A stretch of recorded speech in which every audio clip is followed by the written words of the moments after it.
Welcome to this evening's debate at Belmont University here in Nashville. I am Janet Brown, Executive Director of the Commission on Presidential Debates. Over the next few minutes, you will hear some ground rules for the evening and many expressions of gratitude to the people and organizations who got us here tonight. I'd like to start with three of them who are genuine champions of debate and true friends to the CPD. The first is Dr. Robert Fisher, the president of Belmont University. We held a 2008 debate here. Belmont served as a backup site in 2016, and Bob has managed to make this evening happen in spite of a lot of challenges that 2020 has brought to this campus and all the others across the country. They don't come any better than Bob and his colleagues. The second is Nashville's own Martin Slutsky. Marty has been the CPD's executive producer since 2000, and tonight is his 23rd debate. We could never do this without Marty, and he's a treasure. The third is our third co-chair, Dot Ridings, who is not here with us this evening. She is in Louisville, Kentucky at home, but here in spirit. She is an absolutely remarkable asset to the CPD board and staff. I'd like now to introduce the other co-chairs, our founding co-chair, Frank Fahrenkopf, and Ken Wallach.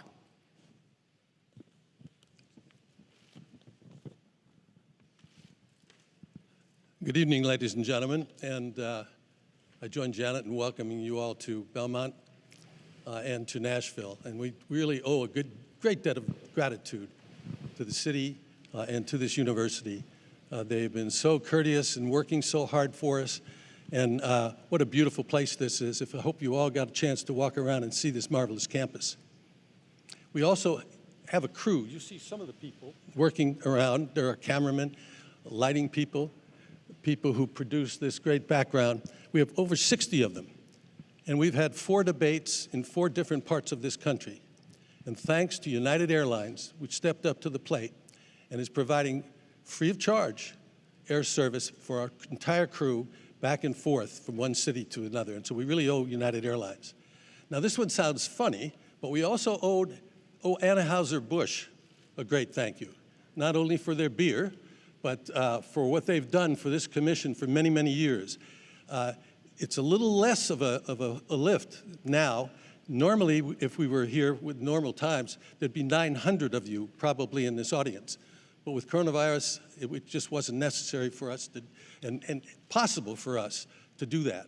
But they have always provided a giant tent with the food to feed the 5,000 reporters that usually come from all over the world, our crew, the news people who are here. And Anheuser-Busch is with us again this year, and we thank them. A Pentagram, who's really responsible for some of the great work you see here. Crowell & Moring, a firm in Washington, law firm. And tonight at the National Press Club in Washington, D.C., the National Press Club is putting on, for the 4th time, a media filing center. If those of you walk around the campus, you'll see a giant tent out here. And that's where media from all over the world are sitting at tables, watching this on television, and filing their stories. And many, many, because of the coronavirus, were not able to come here for this. And so the National Press Club has set up a national filing center a media filing center for them. Now, there's been a lot of controversy about this debate. And so I want to spend a few minutes telling you what the rules are, because I think there's been some misconceptions and misstatement of what the rules are. We published in July the rules for this debate and the first debate. And they were the same, that the 90 minutes would be divided into 6 15-minute segments, with the moderator of each being able to name the subject matter, the general subject matter of each of those 6 segments. And the parties agreed that for the first 4 minutes of those 15-minute segments, each of them would, for 2 minutes, have the ability to speak without interruption of any sort. Then after they each spoke for 2 minutes, it was open for open debate. Now, unfortunately, if you happen to watch the first debate, those rules were not necessarily followed. And so the commission felt that we could not put in a new rule, and what we thought we would do would just put in a way to enforce what they had agreed to, the original rule, no interruption. So you're going to see tonight, I believe the first question will be directed to the president, and he will speak for 2 minutes. They have lights, you can't see them. They're looking into their cameras that tell them how much time is left and so forth. And at the end of 2 minutes, the president will stop speaking, and then Mr. Biden's microphone, which has been off for the 2 minutes the president has been speaking, will come on. And this will happen at the start of each of the 6 sections.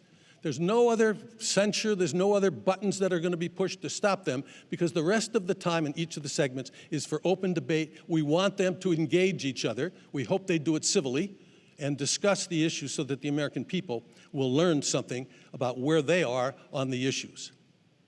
Now, this is a very, very important debate for each of these candidates. The first debate, some weeks ago, had, according to Nielsen, 78 million people who watched it. Now, that doesn't count people who watched it on C-SPAN or people who had it on their computers or on their iPhones or their iPads. We think this debate tonight could reach 100 million people. Now, you're very fortunate. You're sitting on seats that make you part of history. But those people at home are watching to try to learn something about these candidates, to make that important decision as to who they are going to support when they go to the polls if they haven't already done so. So it's not for you to participate by clapping, by standing up, by doing anything that would bring you into this. So please, please don't yell, because you're interfering with what those people are seeing. Now, there also is a rule on masks. It's not only our rule, it's the rule of the city, it's the rule of this university, so that you must wear a mask to come in, and you must keep your mask on. If you remove your mask while you're here, you will be approached and you'll be asked to put it back on, and if you don't put it back on, you'll be asked to leave, and if you won't leave, you'll be escorted to leave, so which will cause you some embarrassment and will take time away from the important things that are going on today. One other thing, at exactly 8 o'clock, you're going to hear a lot of noise, because if you turn around and look behind you, those are the anchor booths of the major networks, and at exactly 8 o'clock, they're all going to go on at the same time, and you're going to hear a lot of voices that you'll recognize from different networks. So don't be surprised. That'll go on, and then they'll settle down as we go, and the moderator comes out and also says some words. So with that, let me introduce my co-chairman, Ken Wallach.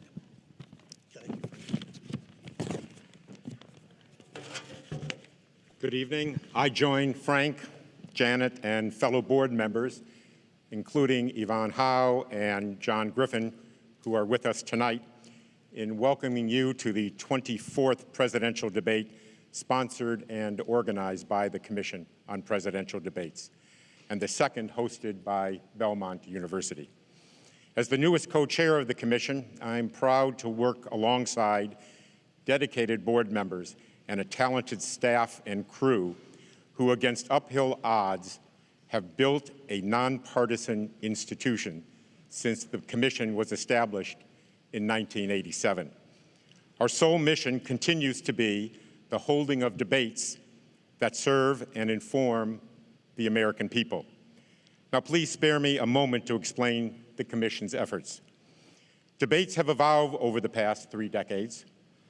More transparent criteria for qualification of debate participants, the trend toward a single moderator in order to focus greater attention on the candidates, and the allocation of time for different subject areas are but a few of the many changes that have been made.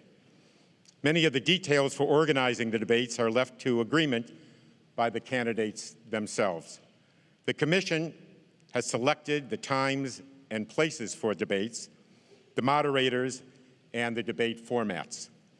Based on experience, these are issues that, if left to the negotiations between the candidates' campaigns, are nearly impossible to resolve in a timely manner. In fact, it were protracted and at times unworkable negotiations on these types of issues that led, in part, to the establishment of the Commission itself. While there is always drama every 4 years, and this year is no exception. The process has worked. And post-debate research shows that the American people have considered these debates an important part of our political process. Debates have also created civic education opportunities for the schools and communities that have hosted them. Here at Belmont, the university has launched the Debate Programming Series that explores issues ranging from democracy to social media. The Commission has augmented these voter education efforts by establishing Debate Watch, which allows participants in all 50 states and Puerto Rico to exchange views on issues raised in debates and to listen respectfully to each other's opinions. Debate Watch 2020 will include more than 1 million participants. Overseas, the Commission, in partnership with the National Democratic Institute, has helped organize more than 400 candidate debates in 45 countries, most importantly, in new and emerging democracies. This initiative has led to the formation of Debates International, a support network of debate organizers from nearly 40 countries. I wanted to recognize the Commission's longest-standing supporter. For the past 32 years, the Judy and Peter Bloom Kovler Foundation has given its trust to the nonpartisan work of the Commission, and we are deeply grateful for their generous contribution to this year's debates. Now, it is my distinct honor to introduce Dr. Bob Fisher, President of Belmont University. Thank you.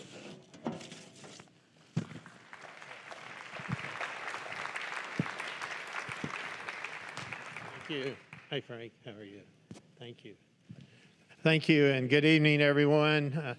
Tonight's a night to celebrate America, but if you're Belmont, it's a night to just express gratitude and thankfulness for all that's been done and the opportunities that we've been given. I want to thank the Commission for your support. Janet Brown, thank you. Thank you to the co-chairs. Thank you so much. You know, it's one thing to be a partner when times are kind of easy. It's amazing when times get tough, that's when real partnerships get formed that stick. And this has been a bonding experience. So thank you so much to the Commission. Thank you to HCA Healthcare. They're the ones that have given you all these tests and have made sure that everybody here tonight is safe. Their goal was to make this the safest place in America tonight, along with the Secret Service, who I also want to thank, and Metro Police, who I want to thank. All together have made this the safest place in America tonight. I'm so grateful for that. Thank you, Mayor Cooper, for your support. Thank you, Governor Lee. Thank you to the Nashville Convention and Visitors Corporation and the Nashville Chamber of Commerce, all of you. But most of all, I just want to say a heartfelt thank you to the students of Belmont University for sharing their campus with you, all of you this week. This has been a complicated and unusual semester, to say the least. I want to thank the Ryman Hospitalities Corporation for taking several hundred of our students and letting them stay overnight last night and through the day today. I was worried the students would be complaining about that. Actually, they say they don't want to come back. They have a water park out there, and all, but we're going to get them back. But our students have embraced the challenge of living safely together, and we simply couldn't have done that without them. You're probably wondering who these two people are that are standing here beside me. Well, this is Molly Deakins, and this is Kendra Turner. They co-chaired the student volunteer group of 250 students who made this thing happen here at Belmont University, and I'm so grateful to them. Thank you, and thank all the Belmont volunteers for what you've done here. And finally, I have to say this. I've prayed enough about this happening that it'd be totally disingenuous if I didn't say thank you, God, that this is about to happen. God bless America. Thank you.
Moderator for this evening's debate is Kristen Welker of NBC News. Good evening, everyone. Good evening. Thank you so much for being here. It is such an honor for me to moderate this debate tonight, the final debate. I want to welcome the First Family and the First Lady. We're so glad and thankful that you are feeling better.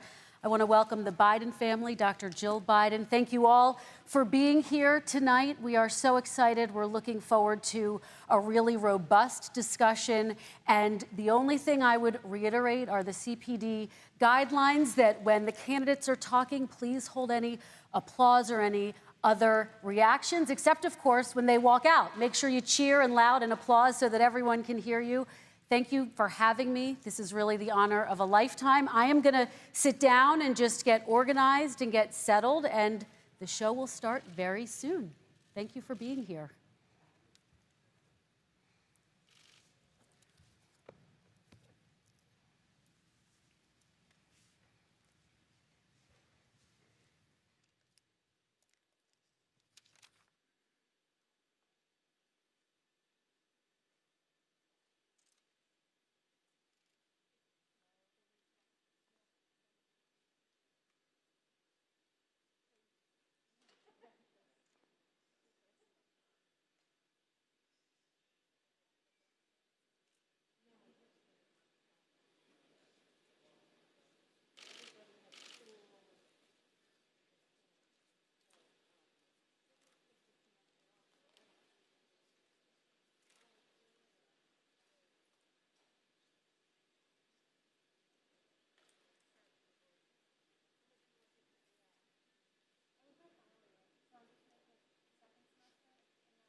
Good evening from Belmont University in Nashville, Tennessee. I'm Kristen Welker of NBC News, and I welcome you to the final 2020 presidential debate between President Donald J. Trump and former Vice President Joe Biden. Tonight's debate is sponsored by the Commission on Presidential Debates. It is conducted under health and safety protocols designed by the Commission's health security advisor. The audience here in the hall has promised to remain silent. No cheers, boos, or other interruptions, except right now, as we welcome to the stage former Vice President Joe Biden and President Donald J. Trump.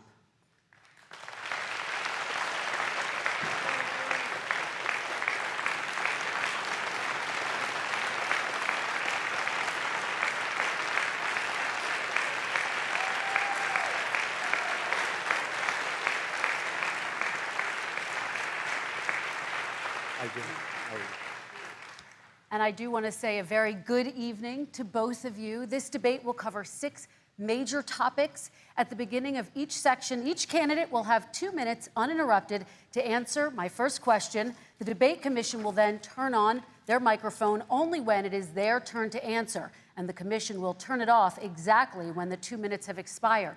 After that, both microphones will remain on, but on behalf of the voters, I'm going to ask you to please speak one at a time.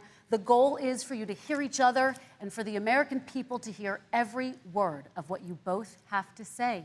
And so with that, if you're ready, let's start. And we will begin with the fight against the coronavirus. President Trump, the first question is for you. The country is heading into a dangerous new phase. More than 40,000 Americans are in the hospital tonight with COVID, including record numbers here in Tennessee.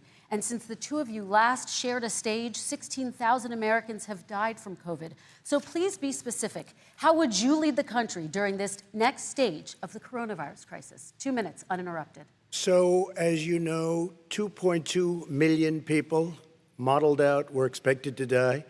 We closed up the greatest economy in the world in order to fight this horrible disease that came from China.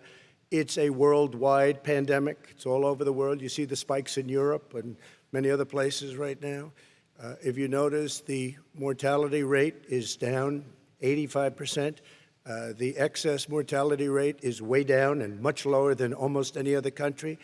And we're fighting it, and we're fighting it hard. There is a spike. There was a spike in Florida, and it's now gone. There was a very big spike in Texas. It's now gone. There was a very big spike in Arizona. It's now gone.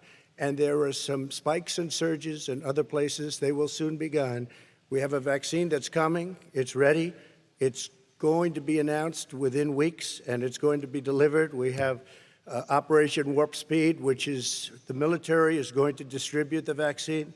I can tell you from personal experience that I was in the hospital. I had it, and I got better. And I will tell you that I had something that they gave me, a therapeutic, I guess they would call it. Some people could say it was a cure. But I was in for a short period of time, and I got better very fast, or I wouldn't be here tonight. And now they say I'm immune. Whether it's 4 months or a lifetime, nobody's been able to say that, but I'm immune. More and more people are getting better. We have a problem that's a worldwide problem. This is a worldwide problem. But I've been congratulated by the heads of many countries on what we've been able to do. If you take a look at what we've done in terms of goggles and masks and gowns and everything else, and in particular ventilators, we're now making ventilators all over the world, thousands and thousands a month, distributing them all over the world. It will go away, and as I say, we're rounding the turn, we're rounding the corner. It's going away. Okay, former Vice President Biden, to you, how would you lead the country out of this crisis? You have 2 minutes uninterrupted.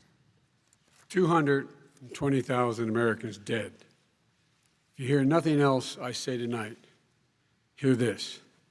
Anyone who's responsible for not taking control, in fact, not saying I take no responsibility initially, anyone who's responsible for that many deaths should not remain as President of the United States of America.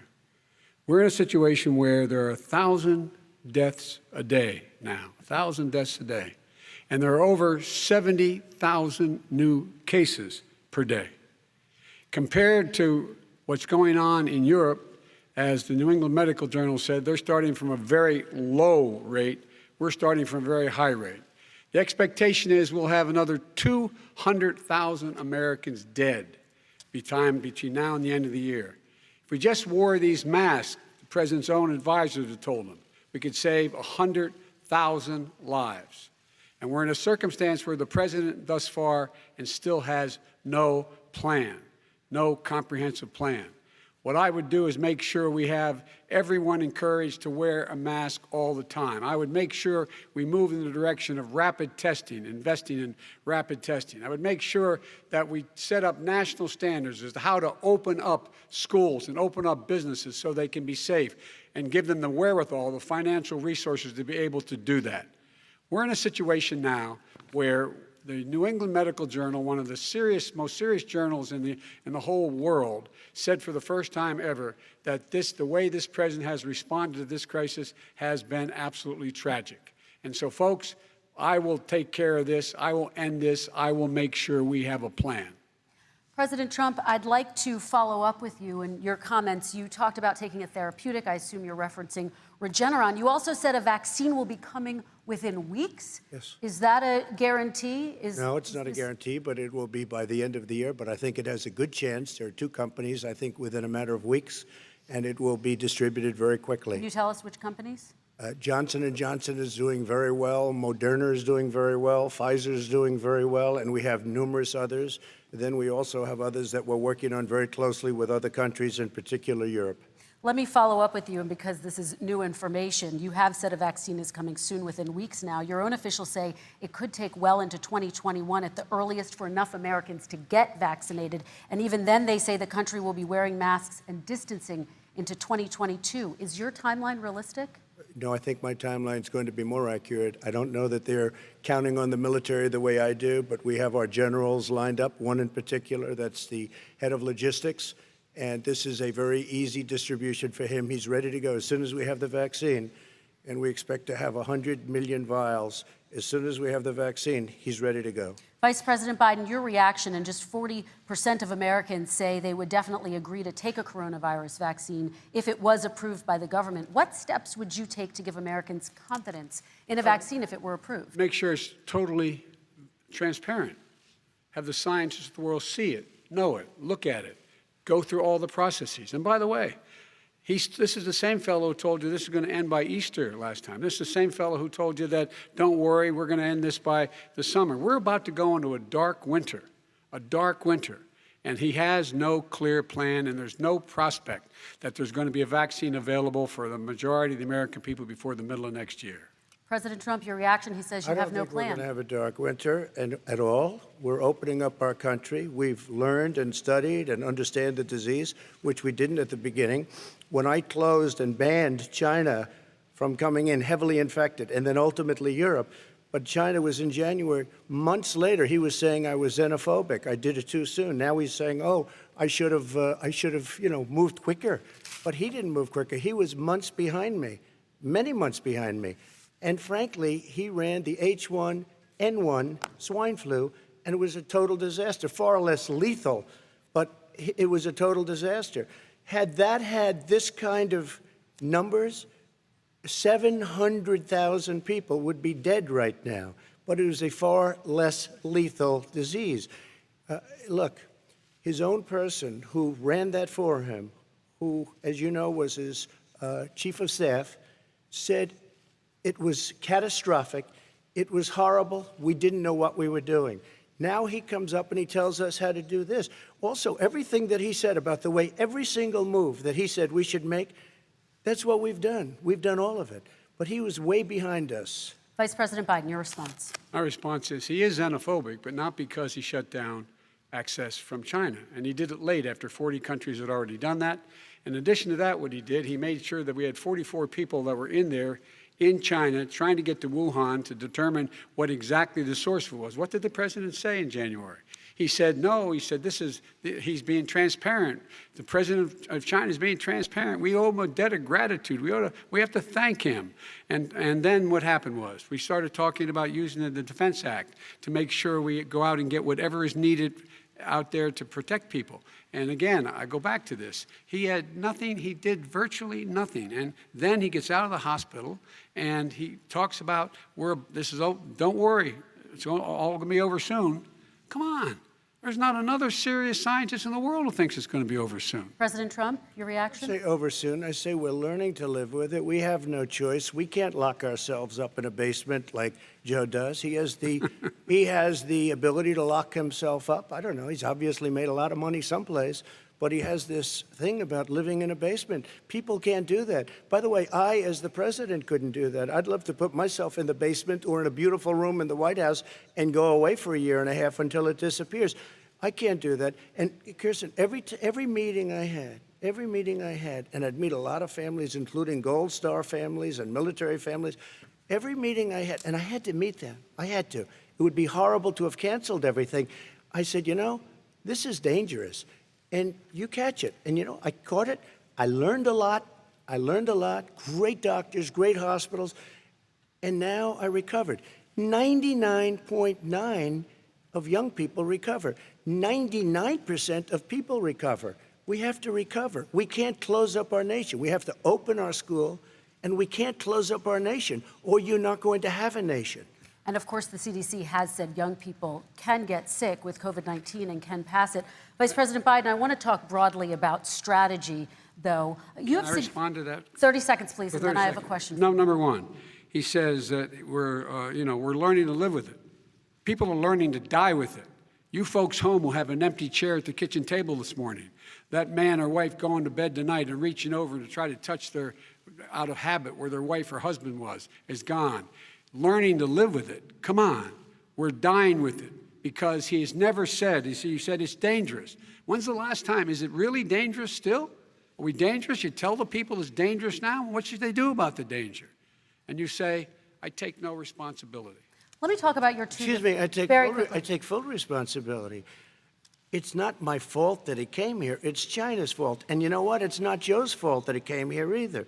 It's China's fault. They kept it from going into the rest of China for the most part, but they didn't keep it from coming out to the world, including Europe and ourselves. Vice President Biden. The fact is that when we knew it was coming, when it hit, what happened? What did the president say? He said, don't worry, it's going to go away. Be gone by Easter. Don't worry. The warm weather. Don't worry. Maybe inject bleach. He said he was kidding when he said that, but a lot of people thought it was serious. A whole range of things the president has said. Even today, he thinks we are in control. We're about to lose 200,000 more people. President Trump. Look, perhaps just to finish this, I was kidding on that, but just to finish this, when I closed, he said I shouldn't have closed. And that went on for months. Nancy Pelosi said the same thing. She was dancing on the streets in Chinatown in San Francisco. But when I closed, he said, this is a terrible thing, you're xenophobic. I think he called me racist even, and because I was closing it to China. Now he says I should have closed it earlier. Joe, it doesn't work. I didn't say either of those things. You certainly did. You certainly did. I talked about a xenophobia in a different context. It wasn't about closing the border to Chinese coming to the United States. All right, I want to talk about both of your different strategies to handling He thought this. I shouldn't have closed the border. Well, That's obvious. Do you want to respond to that quickly, Vice President No. Biden? Okay. Let's talk about your different strategies toward dealing with this. Mr. Vice President, you suggested you would support new shutdowns if scientists recommended it. What do you say to Americans who are fearful that the cost of shutdowns, the impact on the economy, the higher rates of hunger, depression, domestic and substance abuse outweighs the risk of exposure to the virus? What I would say is I'm going to shut down the virus, not the country. It's his ineptitude that caused the country to have to shut down in large part. Why businesses have gone under, why schools are closed, why so many people have lost their living, and why they're concerned. Those other concerns are real. That's why he should have been, instead of in a sand trap in his golf course, he should have been negotiating with Nancy Pelosi and the rest of the Democrats and Republicans about what to do about the acts they were passing for billions of dollars to make sure people had the capacity. But you haven't ruled out more shutdowns.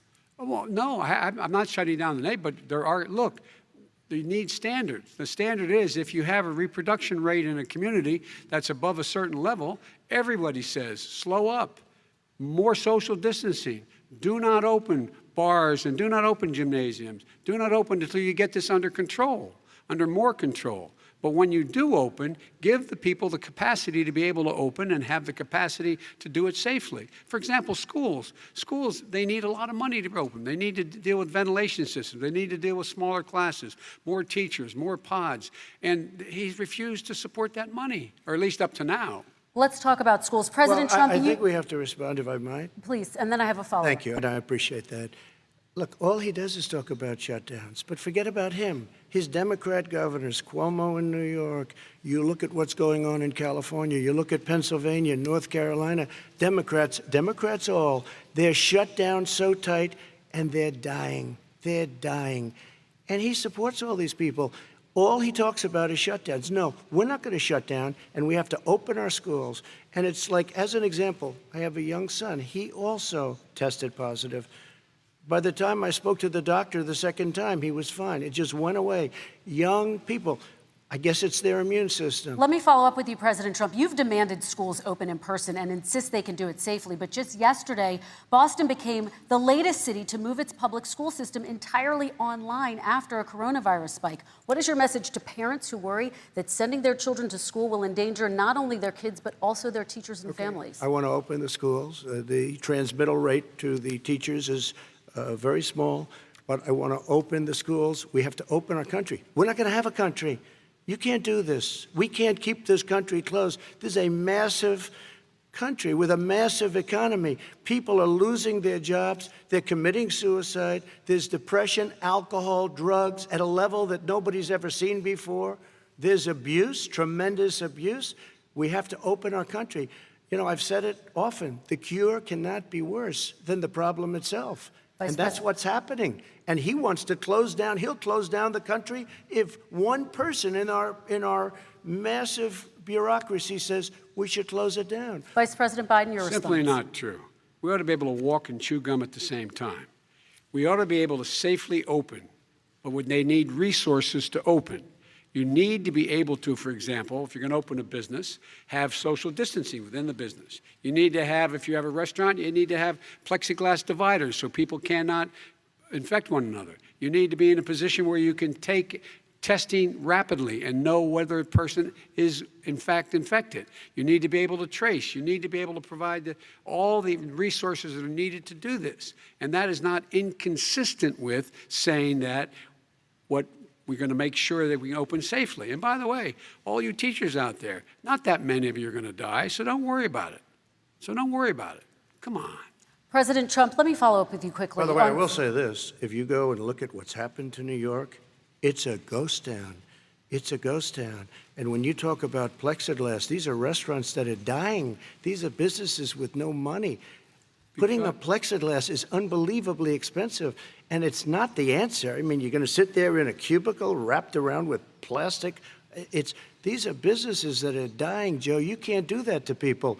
You just can't. Take a look at New York and what's happened to my wonderful city for so many years. I loved it. It was vibrant. It's dying. Everyone's leaving New York. Take a look at what New York has done in terms of turning the curve down in terms of the number of people dying. And I don't look at this in terms of the way he does. Blue states and red states. They're all the United States. And look at the states that are having such a spike in the coronavirus. They're the red states. They're the states in the Midwest. They're the states in the upper Midwest. That's where the spike is occurring significantly. But they're all Americans. They're all Americans. And what we have to do is say, wear these masks, number one. Make sure we get the help that the businesses need that has money's already been passed to do that. It's been out there since the beginning of the summer, and nothing's happened.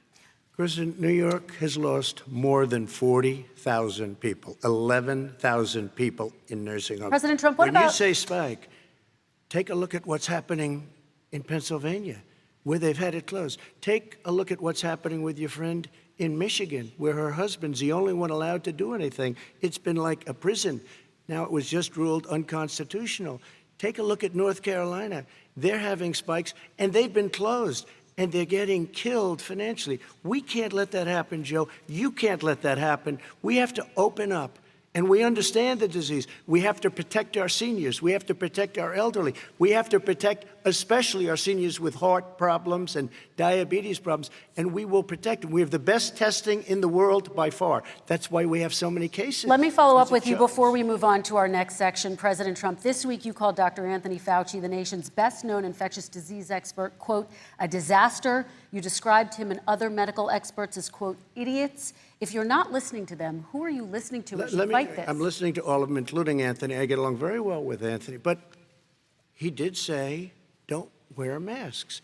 He did say, as you know, this is not going to be a problem. I think he's a Democrat, but that's okay. He said, this is not going to be a problem. We are not going to have a problem at all. When Joe says that, I said, Anthony Fauci said, and others, and many others, and I'm not knocking him a lot. Nobody knew. Look, nobody knew what this thing was. Nobody knew where it was coming from, what it was. We've learned a lot. But Anthony said, don't wear masks. Now he wants to wear masks. Anthony also said, if you look back, exact words, here's his exact words. This is no problem. This is going to go away soon. So he's allowed to make mistakes. He happens to be a good person. Vice President Biden, your response quickly, and then we're going to move on to the next section. My response is that think about what the president knew in January and didn't tell the American people. He was told this was a serious virus that spread in the air, and it was much worse than the flu. He went on record and said to one of your colleagues, recorded, that in fact he knew how dangerous it was, but he didn't want to tell us. He didn't want to tell us because he didn't want us to panic. He didn't want us, Americans don't panic. He panicked. But guess what? In the meantime, we find out in the New York Times the other day that, in fact, his folks went to Wall Street and said this is a really dangerous thing. And a memo out of that meeting, not from his administration, but from some of the brokers, said sell short because we got to get moving. It's a dangerous problem. Well, this is I'm going to give you 30 seconds to respond, and then we're the going Wall to Street move one, on. I don't know. Somebody went to Wall Street. You're the one that takes all the money from Wall Street. I don't take it. I haven't. You have raised a lot of money, tremendous amounts of money. And every time you raise money, deals are made, Joe. I could raise so much more money. As president and as somebody that knows most of those people, I could call the heads of Wall Street, the heads of every company in America. I would blow away every record, but I don't want to do that because it puts me in a bad position. And then you bring up Wall Street. You shouldn't be bringing up Wall Street because you're the one that takes the money from Wall Street, not me. I could blow away your records that, like you wouldn't believe. We don't need money. We have plenty of money. In fact, we beat Hillary Clinton with a tiny fraction of the money that she was able to. All right, gentlemen, we're going to move on. Don't tell me about Wall Street. Average contribution, $43. All right, we're going to move on to our next section, which is national security. And I do want to start with the security of our elections and some breaking news from overnight. Just last night, top intelligence officials confirmed again that both Russia and Iran are working to influence this election.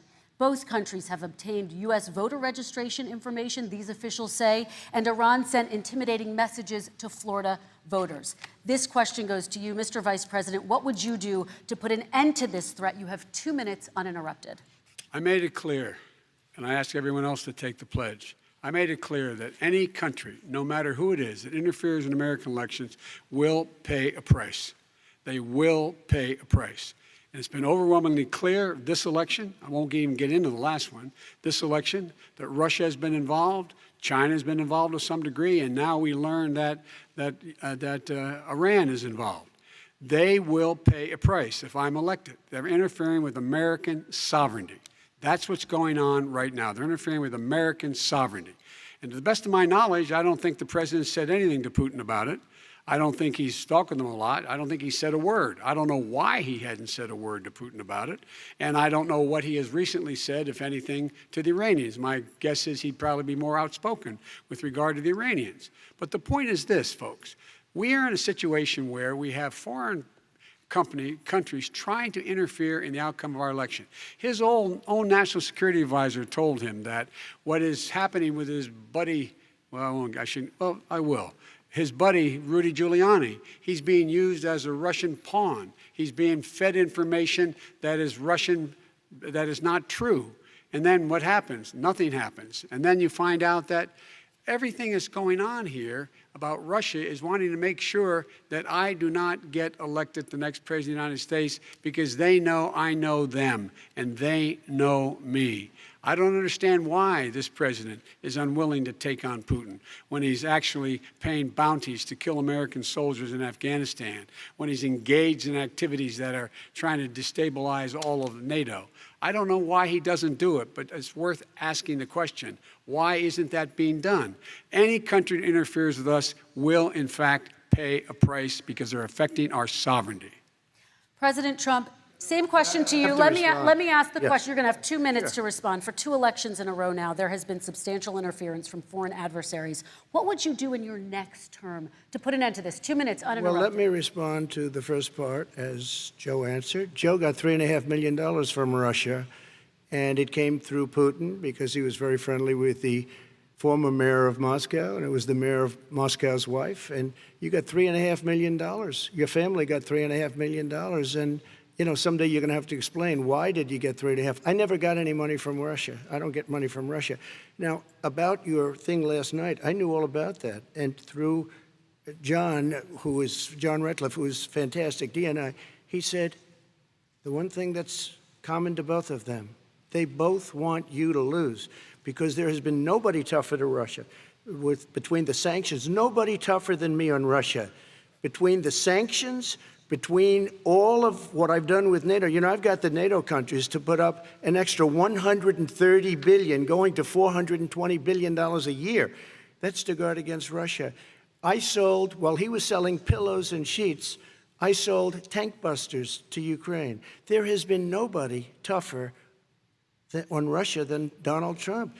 And I'll tell you, they were so bad. They took over the submarine port. You remember that very well. During your term, during you and Barack Obama, they took over a big part of what should have been Ukraine. You handed it to them, but you were getting a lot of money from Russia. They were paying you a lot of money, and they probably still are. But now, with what came out today, it's even worse.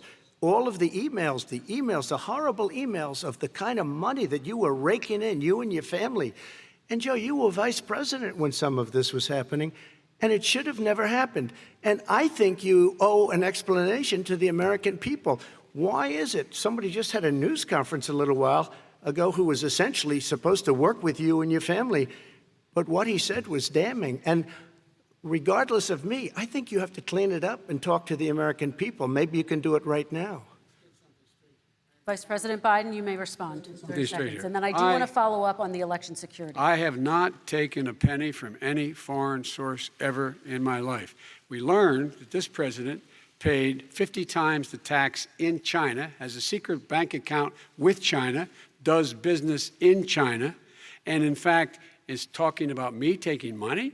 I have not taken a single penny from any country whatsoever, ever, number one. Number two, this is a president, I have released all of my tax returns, 22 years. Go look at them. 22 years of my tax return. You have not released a single solitary year of your tax return. What are you hiding? Why are you unwilling?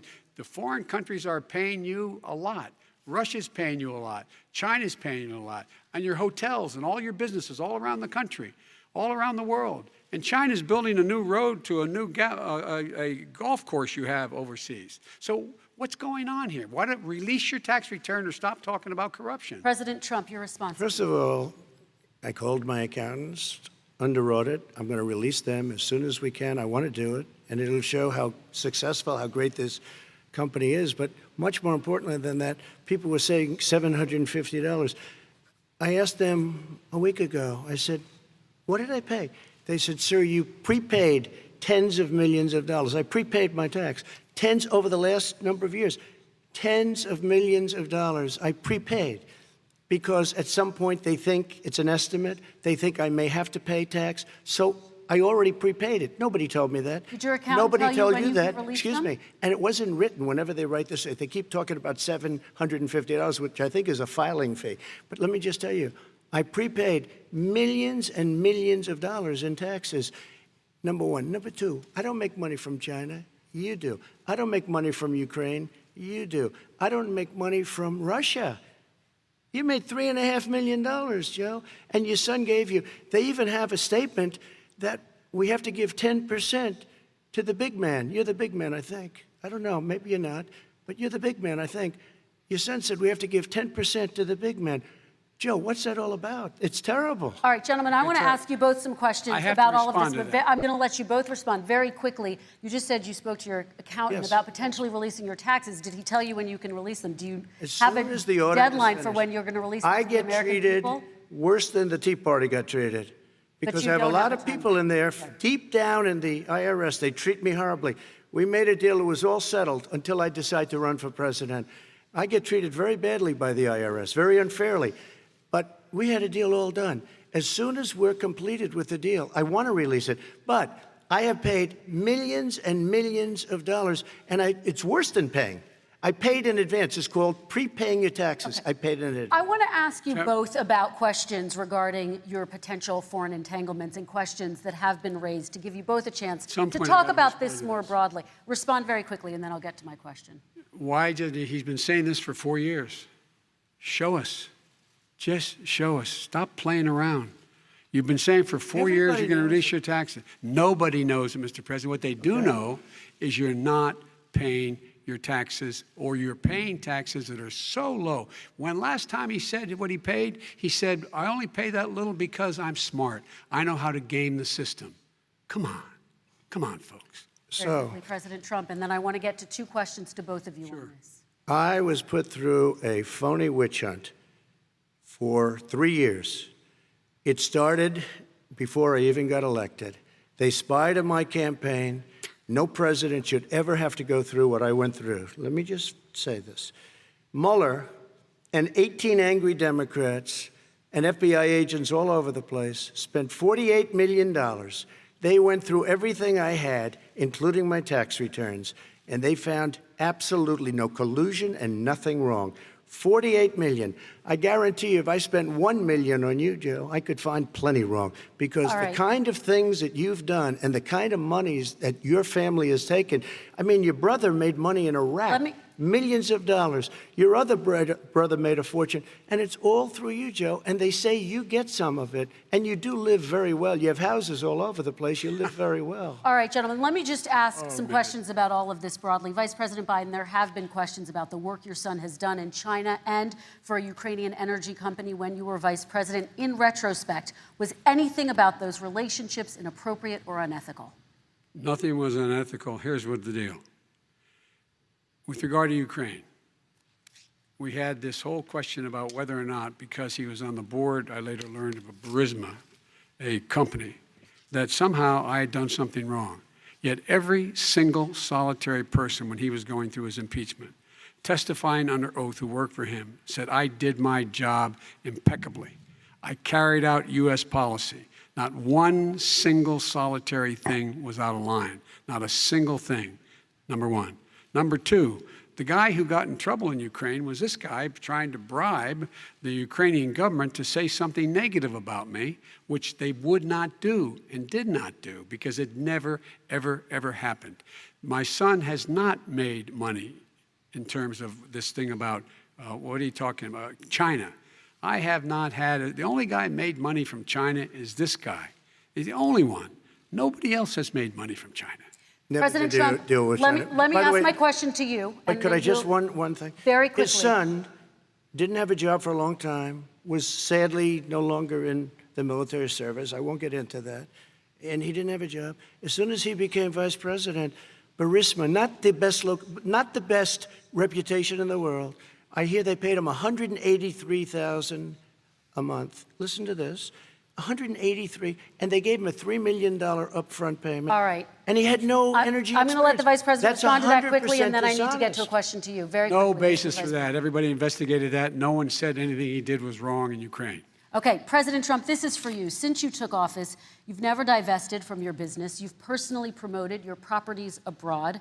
A report this week, which was referenced, does indicate that your company has a bank account in China. So how can voters know that you don't have any foreign conflicts of interest? I have many bank accounts, and they're all listed, and they're all over the place. I mean, I was a businessman doing business. The bank account you're referring to, which is, everybody knows about it, it's listed. The bank account was in 2013. That's what it was. It was opened it was closed in 2015, I believe. And then I decided, because I was thinking about doing a deal in China, like millions of other people. I was thinking about it, and I decided I'm not going to do it. Didn't like it. I decided not to do it. Had an account open, and I closed it. Okay. Excuse me. And then, unlike him, where he's vice president and he does business, I then decided to run for president after that. That was before. So I closed it before I even ran for president, let alone became president. Big difference. He is the vice president of the United States, and his son, his brother, and his other brother are getting rich. They're like a vacuum cleaner. They're sucking Okay, up money every President Trump, place he thank you. goes. We do Not need to true. move on. I do want to ask you, Vice President Biden, about China. Let's talk about China more broadly. There have, of course, President Trump has said that they should pay for not being fully transparent in regards to the coronavirus. If you were president, would you make China pay? And please be specific. What would that look like? What I'd make China do is play by the international rules, not like he has done. He has caused the deficit of China to go up, not down, with China, up, not down. We are making sure that in order to do business in China, you have to give all your intellectual property. You have to have a partner in China. It's 51%. We would not do that at all, number one. Number two, we're in a situation where China would have to play by the rules internationally as well. When I met with Xi, when I was still vice president, he said we're setting up air identification zones in the South China Sea. You can't fly through them. I said we're going to fly through them. We just flew B-52, B-1 bombers through it. We're not going to pay attention. They have to play by the rules. And what's he do? He embraces guys like the thugs like in North Korea and the Chinese president and Putin and others, and he pokes his finger in the eye of all of our friends, all of our allies. We make up we're 25% of the world's economy. We need to be having the rest of our friends with us saying to China, these are the rules. You play by them or you're going to pay the price for not paying by them economically.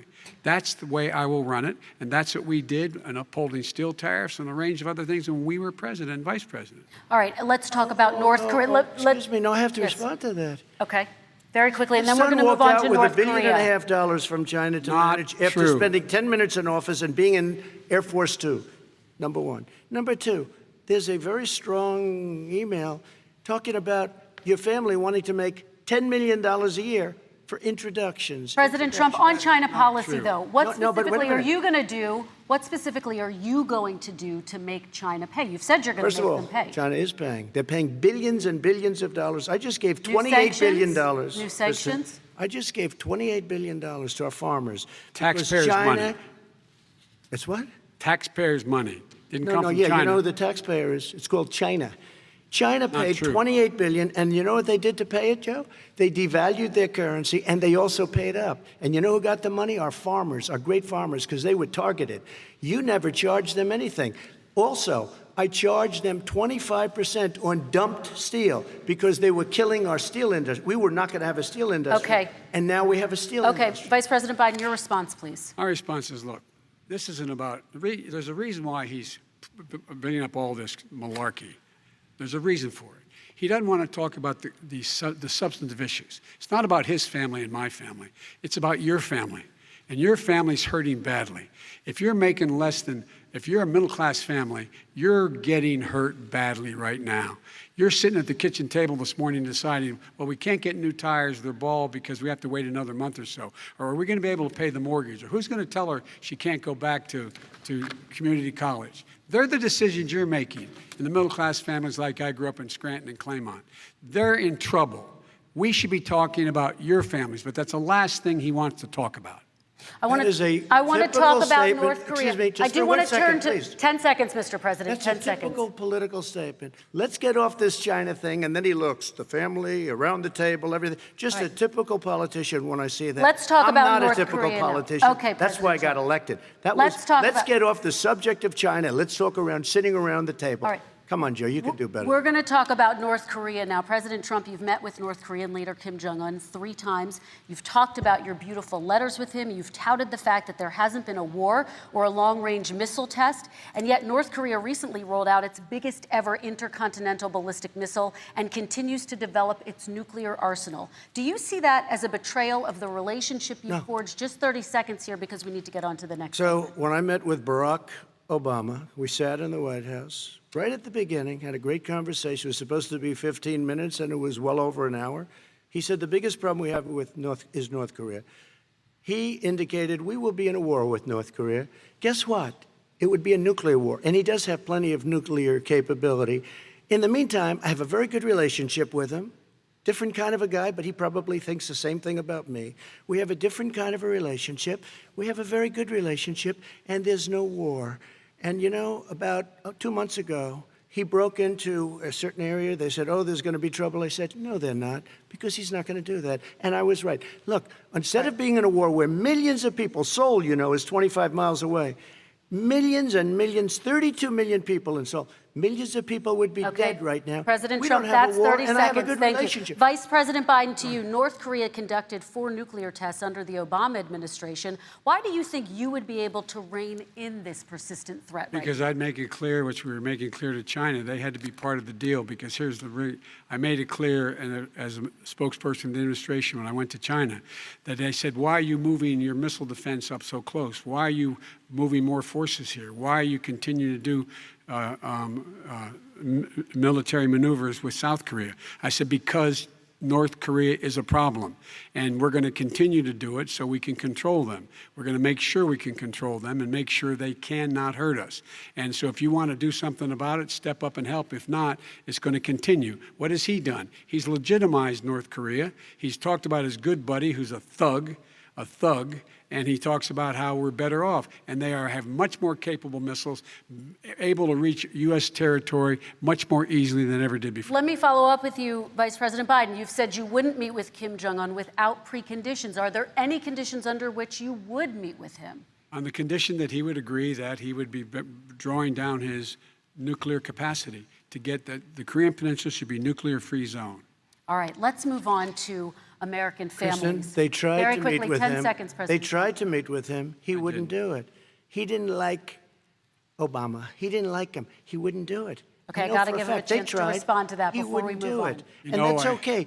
You know what? North Korea, we're not in a war. We have a good relationship. You know, people don't understand. Having a good President relationship Trump, with we have leaders to of move other on, 'cause we countries have is a lot a of good thing. We have a lot of questions to get Yes, to. not That's Your like response. saying we had a good relationship with Hitler before he, in fact, invaded Europe, the rest of Europe. Come on. The reason he would not meet with President Obama is because President Obama said, we're going to talk about denuclearization. We're not going to legitimize you, and we're going to continue to put stronger and stronger sanctions on you. That's why he wouldn't meet with us.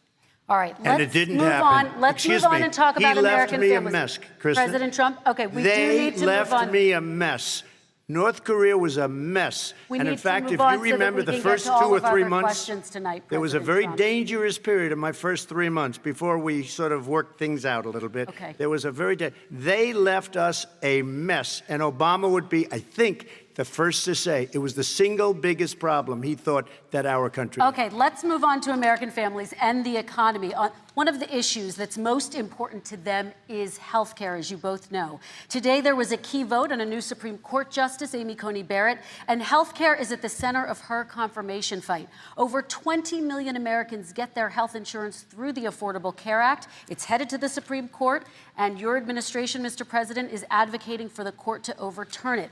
If the Supreme Court does overturn that law, those 20 million Americans could lose their health insurance almost overnight. So what would you do if those people have their health insurance taken away? You have 2 minutes uninterrupted. Sure. First of all, I've already done something that nobody thought was possible.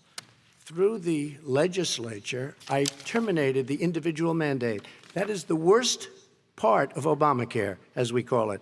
The individual mandate where you have to pay a fortune for the privilege of not having to pay for bad health insurance. I terminated. It's gone. Now it's in court because Obamacare is no good. But then I made a decision. Run it as well as you can to my people, great people.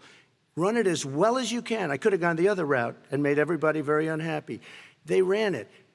Premiums are down. Everything's down. Here's the problem. No matter how well you run it, it's no good. What we'd like to do is terminate it. We have the individual mandate done. I don't know that it's going to work. If we don't win, we will have to run it, and we'll have Obamacare, but it'll be better run. But it no longer is Obamacare, because without the individual mandate, it's much different. Pre-existing conditions will always stay. What I would like to do is a much better health care, much better, will always protect people with pre-existing. So I'd like to terminate Obamacare, come up with a brand new, beautiful health care. The Democrats will do it because there'll be tremendous pressure on them, and we might even have the House by that time, and I think we're going to win the House, okay? You'll see, but I think we're going to win the House. But come up with a better health care, always protecting people with pre-existing conditions. And one thing very important, we have 180 million people out there that have great private health care. Far more than we're talking about with Obamacare. Joe Biden is going to terminate all of those policies. These are people that love their health care, people that have been successful, middle-income people, been successful.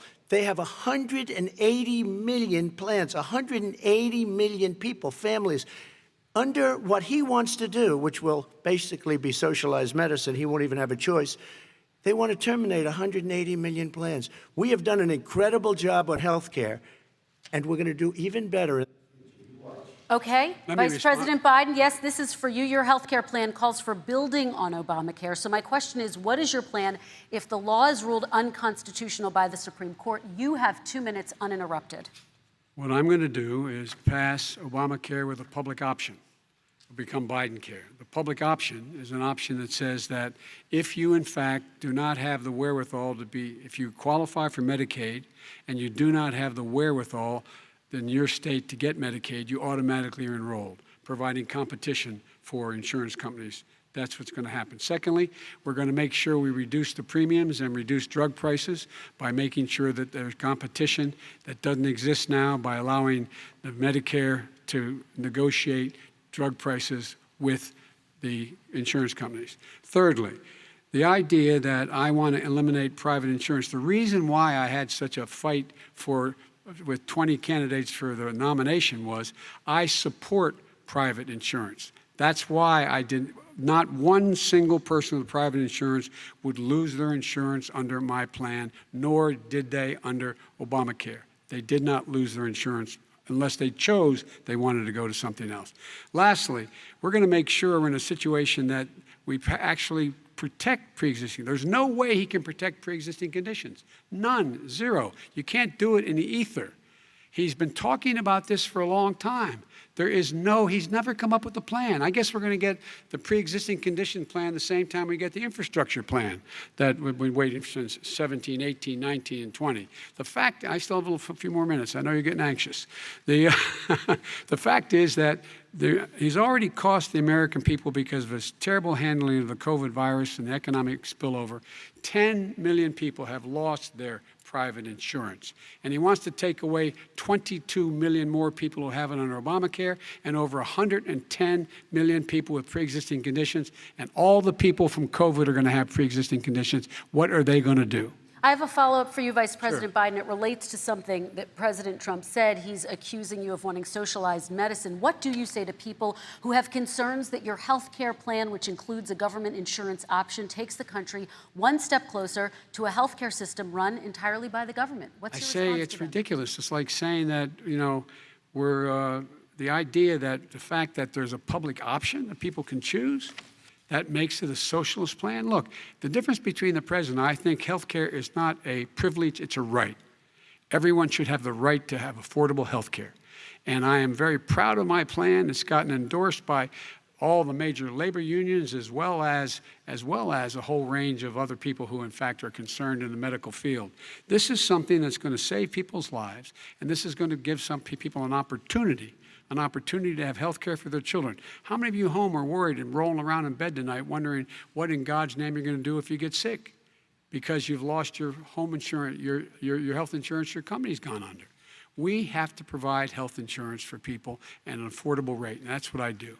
President Trump, Excuse me, he was your there response. for 47 years. He didn't do it. He was now there as vice president for 8 years, and it's not like it was 25 years ago. It was 3 3/4. It was just a little while ago, right? Less than 4 years ago.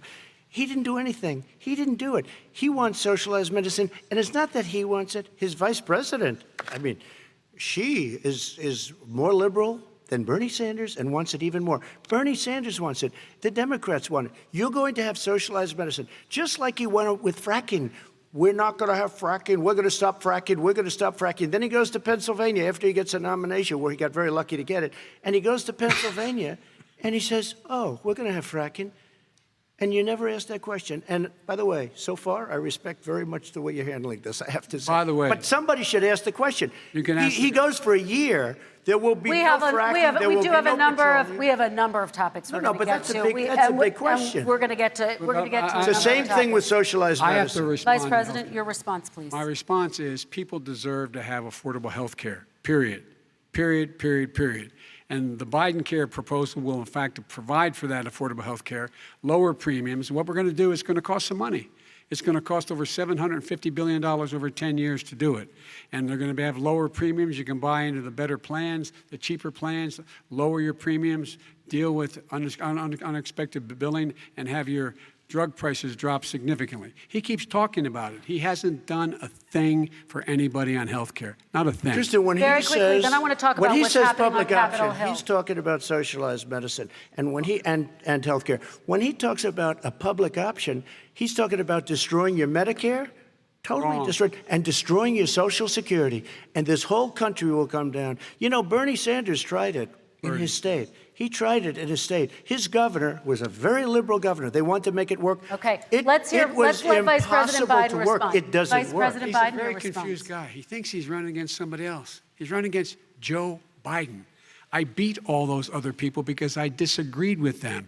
Joe Biden he's running against. And the idea that we're in a situation that are going to destroy Medicare, this is the guy that the actuary at Medicare said, if in fact, at Social Security, if in fact he continues to withhold his plan to withhold the tax on Social Security, Social Security will be bankrupt by 2023 with no way to make up for it. This is the guy who's tried to cut Medicare. So I mean, the idea that Donald Trump is lecturing me on Social Security and Medicare? Come on. He tried to get 10 rid of. seconds, He Mr. tried to President, hurt and then I Social have to go to Security another years question. ago. Years ago. Go back and look at the records. He tried to hurt Social Security years ago. All One right, thing, let's move but on. This I'm is going to the move guy on. that when they Mr. announced President, I have to last move week, on to the next question. They said or the else stock we're not market going to will have time boom to talk about it. if I'm elected. If he's elected, the stock market will crash. Okay, let's biggest move on to the analysts are next saying that. question Let me respond. very quickly. Look, the idea that the stock market is booming is his only measure of what's happening. Where I come from in Scranton and Claymont, the people don't live off of the stock market. Just in the last three years during this crisis, the billionaires in this country made, according to the Wall Street, $700 billion more dollars. $700 billion more dollars, because that's his only measure. What happens to the ordinary people out there? What happens to them? Let's talk about what's happening on Capitol Hill. We're going to Kristen, move on, gentlemen. 401ks are through the roof. We're gonna People's move on. stock are through the roof. All And right. he doesn't come from Scranton. That's like he lived there for a short period of time before he even knew it. We're going to move on to and the he next left. question. And the people of Pennsylvania Let me will move show on you to my that. next question, They gentlemen. understand. As of tonight, more than 12 million people are out of work. And as of tonight, 8 million more Americans have fallen into poverty, and more families are going hungry every day. Those hit hardest are women and people of color. They see Washington fighting over a relief bill. Mr. President, why haven't you been able to get them the help they need? 30 seconds here. Because Nancy Pelosi doesn't want to approve it. I do. But you're the president. I do, but I still have to get. Unfortunately, that's one of the reasons I think we're going to take over the House, because of her. Nancy Pelosi doesn't want to approve anything because she'd love to have some victories on a date called November 3rd. Nancy Pelosi does not want to approve it. We are ready, willing, and able to do something. Don't forget, we've already approved 3 plans, and it's gone through, including the Democrats, in all fairness. This one she doesn't want. It's near the election because she thinks it helps her politically. I think it hurts her politically. All right, Mr. Vice President, You know, the Republican leader in the United States Senate said he can't pass it. He will not be able to pass it. He does not have Republican votes. Why isn't he talking to his Republican friends? let me follow up with you, Vice President we made a Biden, deal, the because Republicans let me will ask pass Vice it. President Biden a question. You are the leader of the Democratic Party. Why have you not pushed the Democrats to get a deal for the American people? Well, I have, and they have pushed it. Look, they passed this act all the way back in the beginning of the summer. This is like it's not new. It's been out there. This HEROES Act has been sitting there. And look at what's happening. When I was in charge of the Recovery Act with $800 billion, I was able to get $145 billion to local communities that have to balance their budgets and states that have to balance their budgets, so then have to fire firefighters, teachers, first responders, law enforcement officers, so they could keep their cities and counties running. He will not support that. They have not done a thing for them. And Mitch McConnell said, let them go bankrupt. Let them go bankrupt. Come on. What's the matter with these guys? The bill that was passed in the House was a bailout of badly run, high-crime, Democrat, all run by Democrats, cities and states.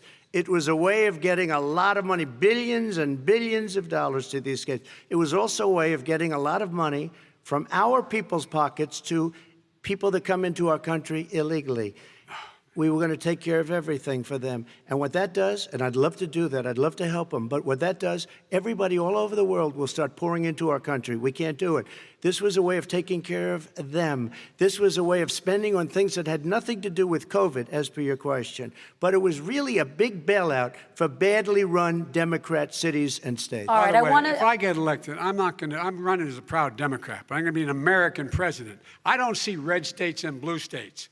What I see is American, United States. And folks, every single state out there finds themselves in trouble. They're going to start laying off, whether they're red or blue, cops, firefighters, first responders, teachers, because they have to balance their budget. And the founders were smart. They allowed the federal government to deficit spend to compensate for the United States of America. I want to talk about the minimum wage, gentlemen. Mr. Vice President, we are talking a lot about struggling small businesses and business owners these days. Do you think this is the right time to ask them to raise the minimum wage? You, of course, support a $15 federal minimum wage. I do, because I think one of the things we're going to have to do is we're going to have to bail them out, too. We should be bailing them out now, those small businesses. You got 1 in 6 of them going under. They're not going to be able to make it back. They passed a package that allows us to be able to call PPP. Money is supposed to go to help them do everything from organize how they can deal with their businesses being open safely. Schools, how they can make classrooms smaller, how they can hire more teachers, how they can put ventilation systems in. They need the help. The businesses as well as the schools need the help. But these guys will not help them. Is not giving them any of the money. We are going to move on to immigration, one thing very but I quickly, want he to said get we your have to help our reaction. small businesses by raising the minimum wage. That's not helping. I think it should be a state option. Alabama is different than New York. New York is different from Vermont.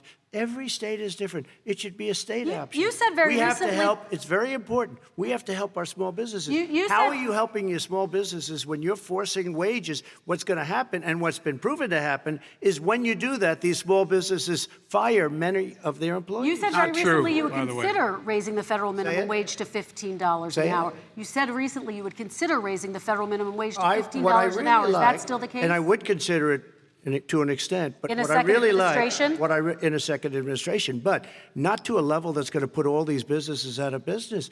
It should be a state option. Look, I've lived in different places. I know different places. They're all different. Some places, $15 is not so bad. In other places, other states, $15 would be Okay, President ruinous. Trump, thank you. Quick response, Vice President Bodden. 2 jobs, 1 job, be below poverty. People are making $6, $7, $8 an hour. These first responders, we all clap for as they come down the street because they've allowed us to make it. What's happening? They deserve a minimum wage of $15. Anything below that puts you below the poverty level. And there is no evidence that when you raise the minimum wage, businesses go out of business. That is simply not true. We're going to talk about immigration. We're going to talk about immigration now, gentlemen, and we're going to talk about families within this context. Mr. President, your administration separated children from their parents at the border, at least 4,000 kids. You've since reversed your zero-tolerance policy, but the United States can't locate the parents of more than 500 children. So how will these families ever be reunited? Children are brought here by coyotes and lots of bad people, cartels, and they're brought here, and they used to use them to get into our country. We now have as strong a border as we've ever had. We're over 400 miles of brand new wall. You see the numbers, and we let people in, but they have to come in legally, and they come in through But merit. how will you But reunite let me these just tell kids you, with their Let families, me just tell you, Mr. they President? built cages. You know, they used to say, I built the cages, and then they had a picture in a certain newspaper, and it was a picture of these horrible cages, and they said, look at these cages. President Trump built them, and then it was determined they were built in 2014. That was him. Do you They have a built plan to cages. reunite the kids Yes, with we're their working on families? it we're trying very hard. But a lot of these kids come out without the parents. They come over through cartels and through coyotes and through gangs. Vice President Biden, let me bring you into this 525 conversation. Quick response and then another question to you. These 500-plus kids came with parents. They separated them at the border to make it a disincentive to come to begin with. Real tough. We're really strong. And guess what? They cannot, it's not coyotes didn't bring them over. Their parents were with them. They got separated from their parents. And it makes us a laughing stock and violates every notion of who we are as a nation. Let me ask you a follow-up Kristen, question. they did it. We changed the policy. Your response they to that? They did it. We changed. did not They built the separate cages. they- Who built the cages, Joe? Let's talk about what Who we're built the talking about. cages, Let's Joe? talk about what we're talking about. What happened? Parents were ripped, their kids were ripped from their arms and separated. And now they cannot find over 500 of sets of those parents, and those kids are alone. Nowhere to go. Nowhere to go. It's criminal. It's criminal. Let me ask Kristen, you I about will say this. immigration. They went 10 down. seconds, We and then brought I need to ask reporters, you. everything. They are so well taken care of. They're in facilities that were so clean. But some that of have them gotten haven't been such good- reunited But with their just ask families. one question. Who built the cages? I'd love you to ask them that. Who built the cages? Let me Joe? ask about your immigration policy, Mr. Vice President. The Obama administration did fail to deliver immigration reform, which had been a key promise during the administration. It also presided over record deportations as well as family detentions at the border before changing course. So why should voters trust you with an immigration overhaul now? Because it made a mistake. It took too long to get it right. It took too long to get it right. I'll be president of the United States, not vice president of the United States. And the fact is, I've made it very clear. Within 100 days, I'm going to send to the United States Congress a pathway to citizenship for over 11 million undocumented people. And all of those so-called dreamers, those DACA kids, they're going to be immediately certified again to be able to stay in this country and put on a path to citizenship. The idea that they are being sent home by this guy, and they want to do that, is they've gone to a country they've never seen before. I can imagine you're 5 years old, your parents are taking you across the Rio Grande River, and it's illegal. And you say, oh, no, Mom, leave me here. I'm not going to go with you. They've been here. Many of them are model citizens. Over 20,000 of them are first responders out there taking care of people during this crisis. We owe them. We owe them. President Kristen, Trump, he your had reaction. 8 years to do what he said he was going to do.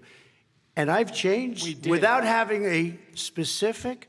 We got rid of catch and release. We got rid of a lot of horrible things that they put in and that they lived with. But he had 8 years he was vice president. He did nothing except build cages to keep children in. Vice President Wrong. Biden, your response. The catch and release, you know what he's talking about there? If in fact you had a family came across and they were arrested, they in fact were given a date to show up for their hearing. They were released. And guess what? They showed up for a hearing. And this is the first president in the history of the United States of America that anybody seeking asylum has to do it in another country. That's never happened before in America. That's never happened before in America. You come to the United States and you make your case that I seek asylum based on the following premise, why I deserve it under American law. They're sitting in squalor on the other side of the river. President Trump, your response, So 30 important. seconds, and then we'll move It on. just shows that he has no understanding of immigration or the laws. Catch and release is a disaster. A murderer would come in, a rapist would come in, a very bad person would come in. We would take their name. We have to release them into our country. And then you say they come back. Less than 1% of the people come back. We have to send ICE out and Border Patrol out to find them. We would say, come back in 2 years, 3 years. We're going to give you a court case. You need Perry Mason. We're going to give you a court case. When you say they come back, they don't come back, Joe. They do. They never come back. Only the really, I hate to say this, but those with the lowest IQ, they might come back. Okay, But they're President very, Trump, let's very give few. Vice President Biden a chance to respond, and then we're going to move on to the You next don't know section. the law, Joe. Vice President Biden, your response. Know the law, what he's telling you is simply not true. Well, check it out. They don't come back. Check it out. All right, let's move on But we don't have to the worry next about it because they section. terminated it, so we don't have to worry about Let's it move anymore. on to the next And you have section. 525 kids not knowing where in God's name they're going to be and lost their parents. Go ahead. All right, let's talk about our next section, which is race in America. And I want to talk about the way Black and brown Americans experience race in this country. Part of that experience is something called the talk. It happens regardless of class and income. Parents who feel they have no choice but to prepare their children for the chance that they could be targeted, including by the police, for no reason other than the color of their skin. Mr. Vice President, in the next 2 minutes, I want you to speak directly to these families. Do you understand why these parents fear for their children? I do. I do. You know, my daughter is a social worker, and she's written a lot about this. She has a graduate degree from the University of Pennsylvania in social work. And you know, one of the reasons why I ended up working on the east side of Wilmington, Delaware, which is 90% African American, was to learn more about what was going on. I never had to tell my daughter, if she's pulled over, make sure she puts, for a traffic stop, put both hands on top of the wheel and don't reach for the glove box because someone may shoot you. But a black parent, no matter how wealthy or how poor they are, has to teach their child when you're walking down the street, don't have a hoodie on when you go across the street.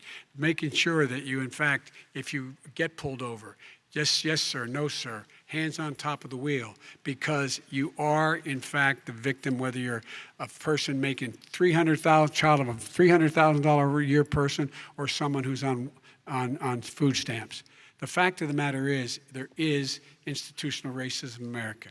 And we have always said, we've never lived up to it, that we hold these truths to be self-evident. All men and women are created equal. Well, guess what? We have never, ever lived up to it, but we've always constantly been moving the needle further and further to inclusion, not exclusion. This is the first president to come along and says, that's the end of that.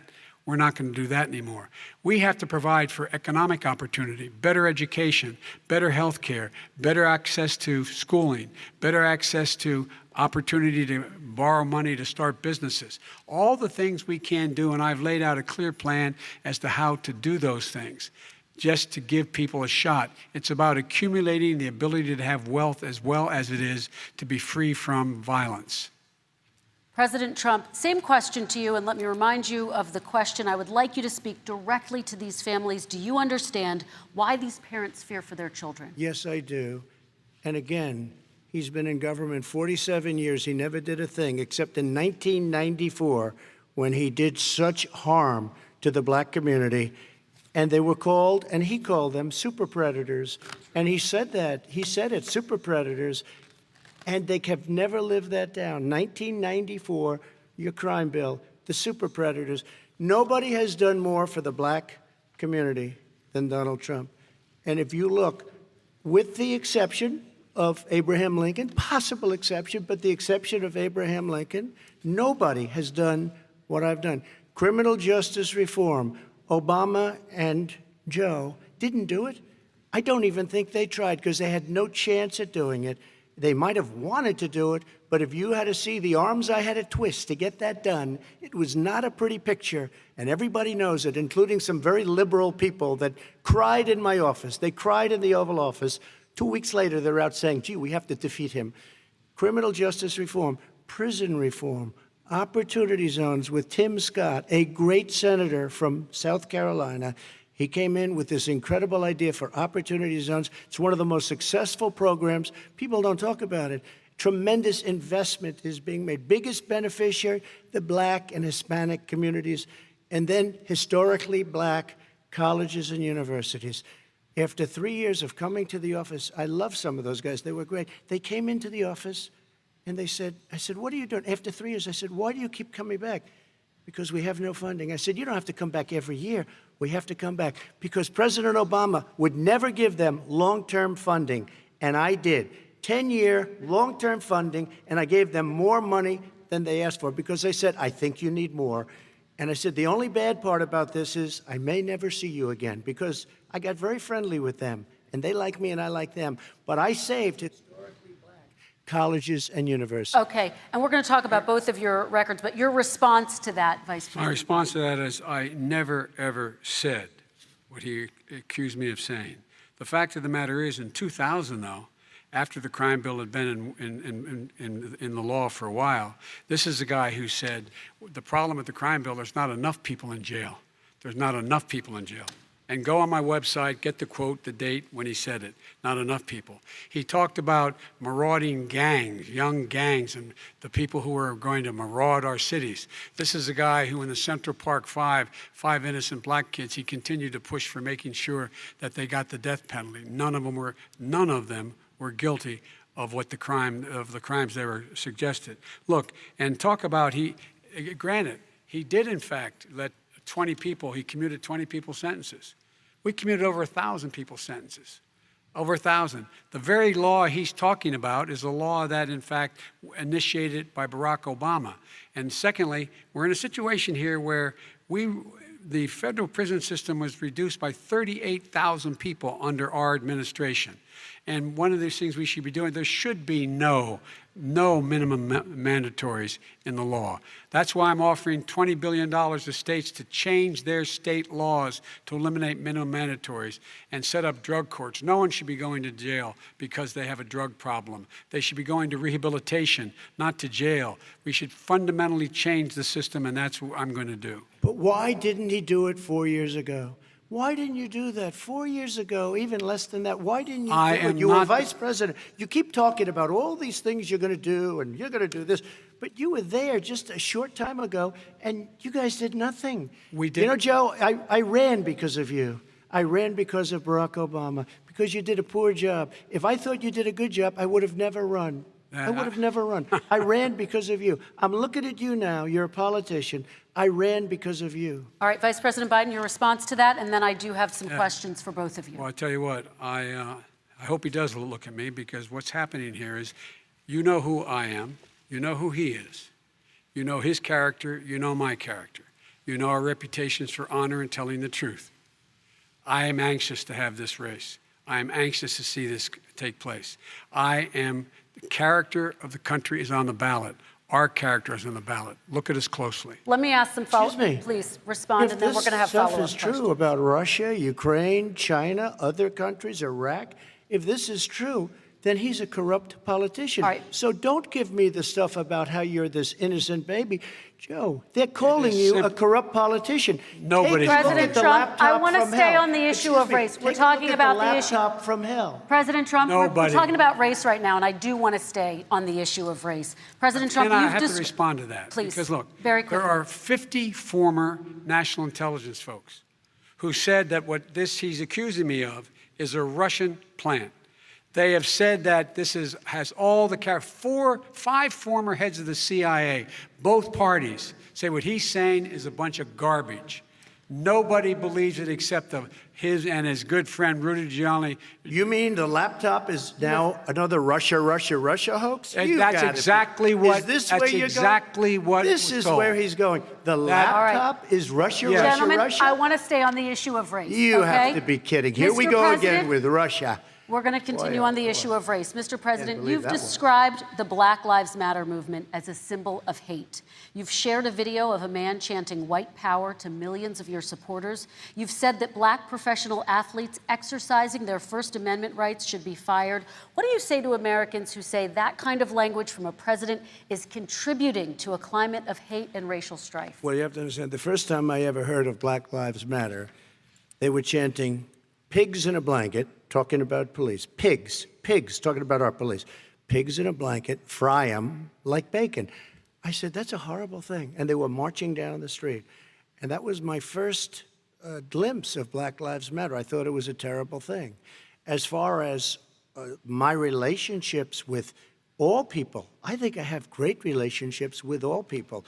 I am the least racist person in this room. Well, what do you say to Americans who are concerned by that rhetoric? I don't know. and by I mean, I the don't know videos? what to say. I got criminal justice reform done and prison reform and opportunity zones. I took care of black colleges and universities. I don't know what to say. they can say anything. I mean, they can say anything.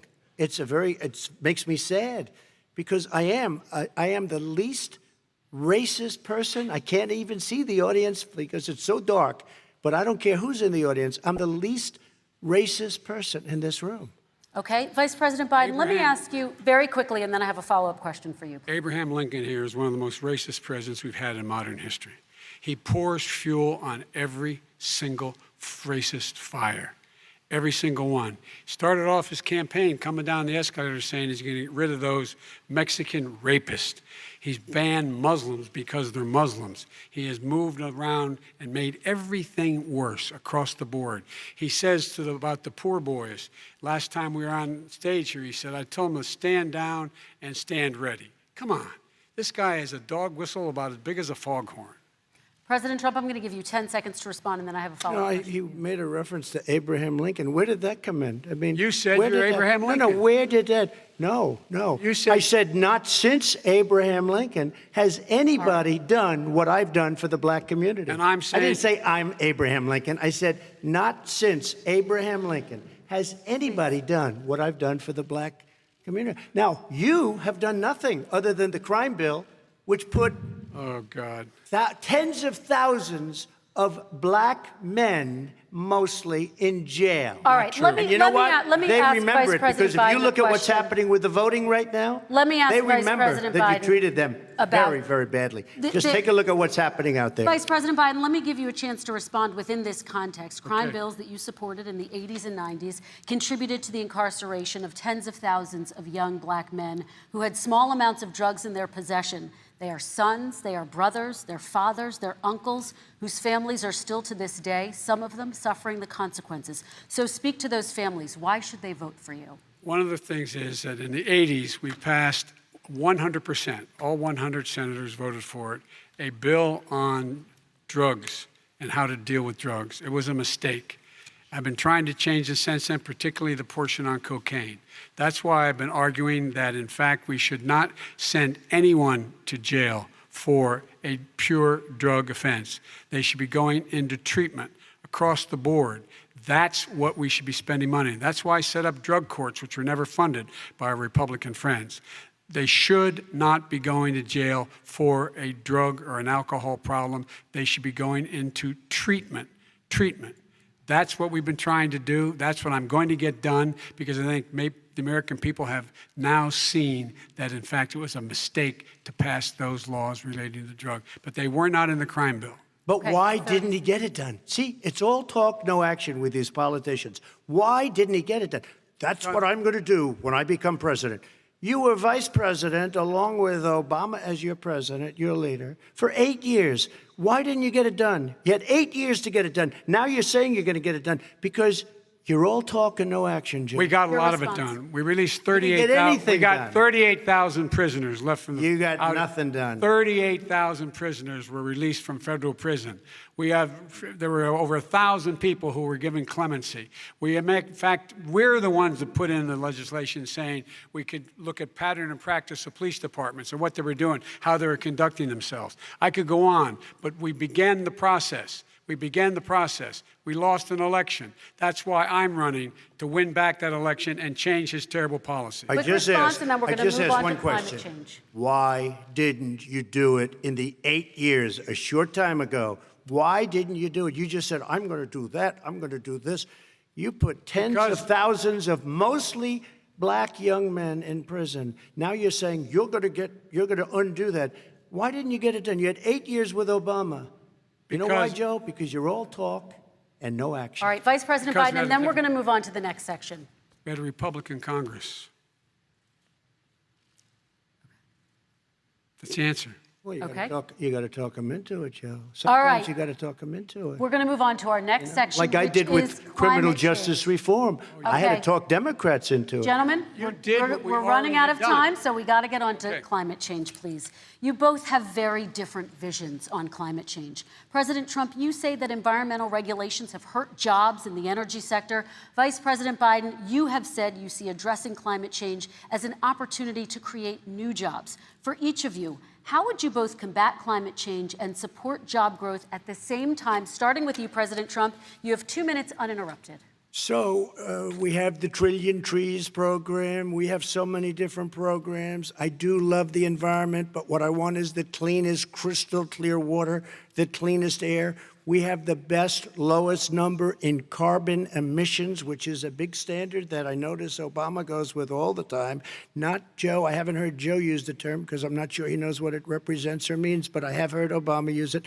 And we have the best carbon emission numbers that we've had in 35 years under this administration. We are working so well with industry, but here's what we can't do. Look at China, how filthy it is. Look at Russia. Look at India. It's filthy. The air is filthy. The Paris Accord, I took us out because we were going to have to spend trillions of dollars, and we were treated very unfairly. When they put us in there, they did us a great disservice. They were going to take away our businesses. I will not sacrifice tens of millions of jobs, thousands and thousands of companies because of the Paris Accord. It was so unfair. China doesn't kick in until 2030. Russia goes back to a low standard, and we kicked in right away. It would have destroyed our businesses. So, you ready? We have done an incredible job environmentally.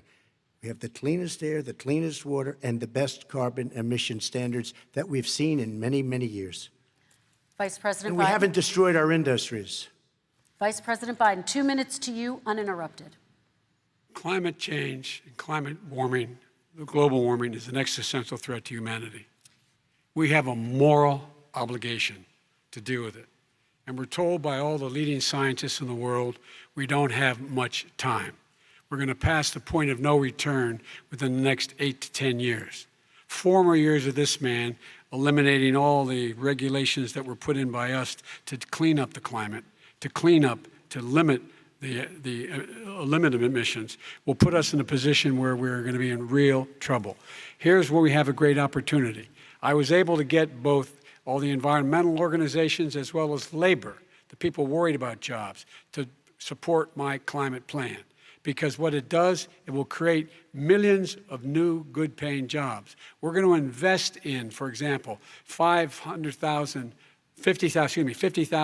charging stations on our highways so that we can own the electric car market of the future. In the meantime, China is doing that. We're going to be in a position where we're going to see to it that we're going to take 4 million existing buildings and 2 million existing homes and retrofit them so they don't leak as much energy, saving hundreds of millions of barrels of oil in the process and creating significant number of jobs. And by the way, the whole idea of what this is all going to do, it's going to create millions of jobs, and it's going to clean the environment. Our health and our jobs are at stake. That's what's happening. And what right now, by the way, Wall Street firms indicated that my plan will in fact create 18.6 million jobs, 7 million more than his. This is from Wall Street. And I'll create $1 trillion more in economic growth than his proposal does. Not on climate, just on the economy. President Trump, you're They came out and said very strongly, $6,500 will be taken away from families under his plan, that his plan is an economic disaster. If you look at what he wants to do, if you look at his plan, his environmental plan, you know who developed it? AOC plus 3. They know nothing about the climate. I mean, she's got a good line of stuff, but she knows nothing about the climate. And they're all hopping through hoops for AOC plus 3. Look, their real plan cost $100 trillion. If we had the best year in the history of our country for 100 years, we would not even come close to a number like that. When he says buildings, they want to take buildings down because they want to make bigger windows into smaller windows. As far as they're concerned, if you had no window, it would be a lovely thing. This is the craziest plan that anybody has ever seen. And this wasn't done by smart people. This wasn't done by anybody. Frankly, I don't even know how it can be good politically. Right. They want to spend $100 trillion. That's their real number. He's trying to say it was 6. It's $100 trillion. They want to knock down buildings and build new buildings with little, tiny, small windows. I mean, and many other things. Okay. And many other things. Let me have the Vice President respond, and we're running out of time, and we have a lot more questions to get to. Country. So let's hear from the Vice President. I have a number more questions. I don't know where he comes from. I don't know where he comes up with these numbers. Queens. $100 trillion. Give me a break. This plan was, endorsed by every major environmental group and every labor group. Labor, because they know the future lies. The future lies in us being able to breathe, and they know there are good jobs in getting us there. And by the way, the fastest growing industry in America is solar energy and wind. He thinks wind causes cancer, windmills. It's the fastest growing jobs, and they pay good prevailing wages, 45, 50 bucks an hour. We can grow and we can be cleaner if we go the route I'm proposing. President Trump, Excuse me. please We are respond, and then I have some We are follow-ups. energy independent for the first time. We don't need all of these countries that we had to fight war over because we needed their energy. We are energy independent. I know more about wind than you do. It's extremely expensive, kills all the birds, it's very intermittent, it's got a lot of problems, and they happen to make the windmills in both Germany and China. And the fumes coming up, if you're a believer in carbon emission, the fumes coming up to make these massive windmills is more than anything that we're talking about with natural gas, which is very clean. One other thing. Find me a scientist Solar. who said that. I love solar, but solar doesn't quite have it yet. It's not powerful yet to really run our big, beautiful factories that we need to compete with the world. So False. It's all a pipe dream. But you know what we'll do? We're going to have the greatest economy in the world. But if you want to kill the economy, get rid of your oil industry. You want, and what about fracking? All right, Now- let me now we have to ask let him me about allow fracking. Vice President Biden to I respond. never said I oppose fracking. You said it on tape. I did. Show the tape. Put it on your website. I'll put it on. Put it on the website. The fact of the matter is Showed he's it last flat lying. Would you Flat- rule out banning fracking? I do rule out banning fracking because the answer, we need other industries to transition to get to ultimately a complete zero emissions by 2025. What I will do with fracking over time is make sure that we can capture the emissions from the fracking, capture the emissions from gas. We can do that, and we can do that by investing money in doing it, but it's a transition to that. I have one more question in this pod, and then Excuse me, we have. he was against fracking. He said it. I will show that to you tomorrow. I am against fracking. Until he got the nomination, went to Pennsylvania, then he said, but you know what, Pennsylvania? He'll be against it very soon because his party is totally against it. Fracking on federal land, I said. No fracking You said and or fracking. oil You on didn't say federal fracking. Let land. me ask this I final did. question in this section, and then I want to move on to our final section. President Trump, people of color are much more likely to live near oil refineries and chemical plants. In Texas, there are families who worry the plants near them are making them sick. Your administration has rolled back regulations on these kinds of facilities. Why should these families give you another 4 years in office? The families that we're talking about are employed heavily, and they're making a lot of money, more money than they've ever made. If you look at the kind of numbers that we produce for Hispanic, for Black, for Asian, it's 9 times greater, the percentage gain, than it was in 3 years, than it was under 8 years of the 2 of them, to put it nicely. 9 times more. Now, somebody lives, I have not heard the numbers or the statistics that you're saying, but they're making a tremendous amount of money economically. We saved it, and I saved it again a number of months ago when oil was crashing because of the pandemic. Okay. We saved it. We got, say what you want about relationship, we got Saudi Arabia, Mexico, and Russia to cut back, way back. We saved our oil industry, and now it's very vibrant again. All right. And everybody has very inexpensive gasoline. Remember Vice that. President Biden, your response, and then we're going to have a final question for both of you. My response is that those people live on what they call fence lines. He doesn't understand this. They live near chemical plants that, in fact, pollute, chemical plants and oil plants and refineries that pollute. I used to live near that when I was growing up in Claymont, Delaware. And there are more oil refineries in Marcus Hook and the Delaware River than there is any place, including in Houston at the time. When my mom get in the car and when there was first frost to drive me to school, turn in the windshield wiper, there'd be oil slick in the window. That's why so many people in my state were dying and getting cancer. The fact is, those frontline communities, it doesn't matter what you're paying them, it matters how you keep them safe. What do? And you impose restrictions on the pollutions, the pollutants coming out of those fence line communities. Okay, I have one final Would he question. close It down falls- the oil industry? It falls. Would you close it down the falls- oil By the way, I industry? would transition from the oil industry, yes.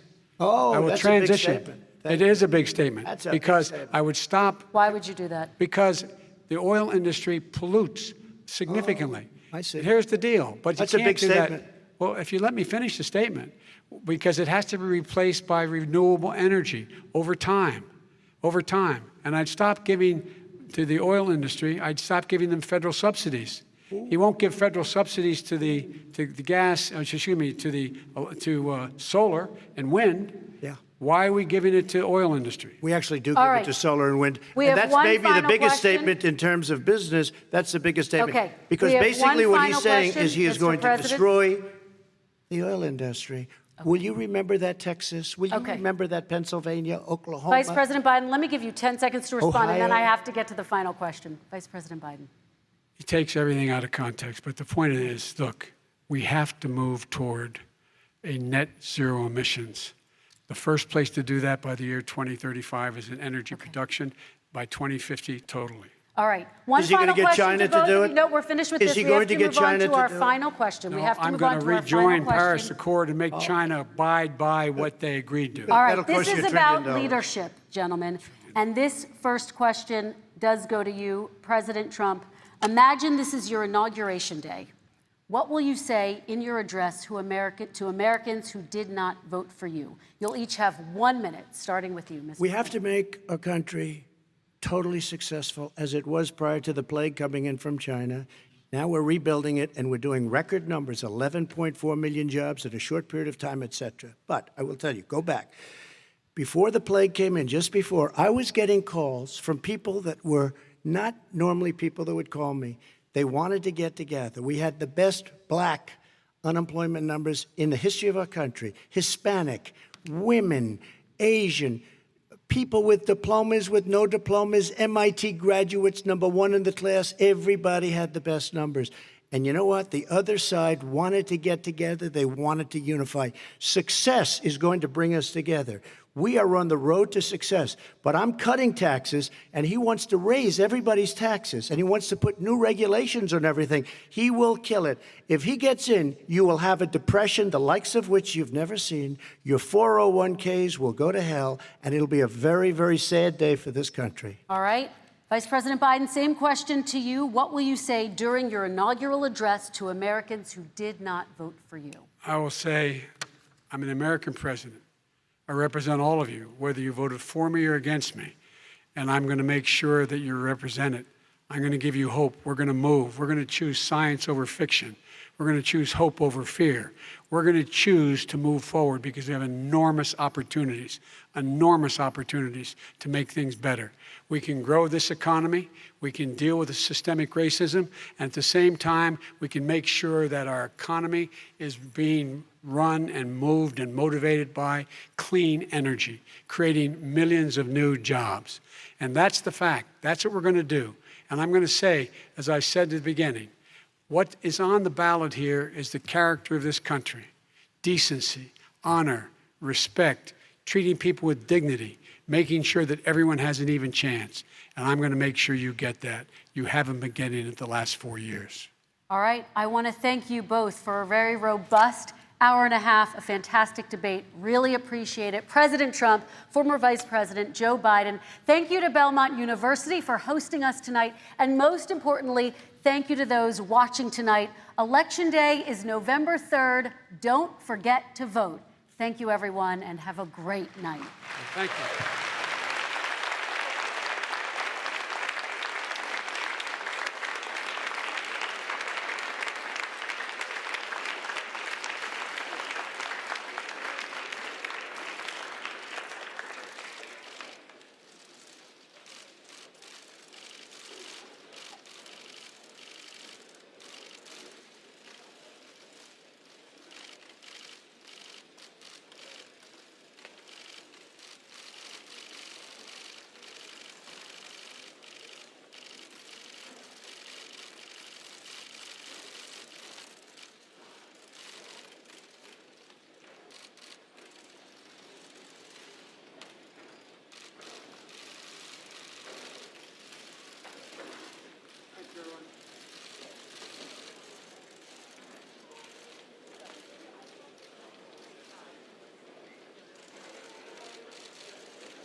And now it's time to hear from you and get your reaction to this final debate of 2020.